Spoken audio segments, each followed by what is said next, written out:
In this video, I want to show you how to delete a message on a Acer Ultra smartwatch. First, make sure that you have successfully connected the SIM card on your Acer Ultra smartwatch, and if you have inserted the SIM card, so you'll be able to see the messages and delete the messages using Acer Ultra smartwatch.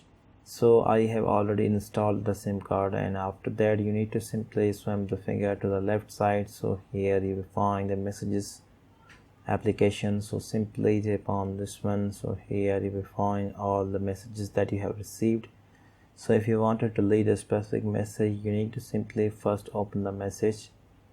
Now here you need to simply tap on the three lines which will display at the top right side of the screen.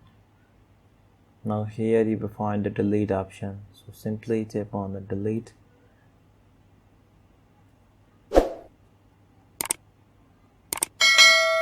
Now if you tap on the delete, so you can notice that the whole conversation is successfully deleted. So with the help of this process, you can easily delete the messages on a Acer Ultra smartwatch. Thank you so much for watching.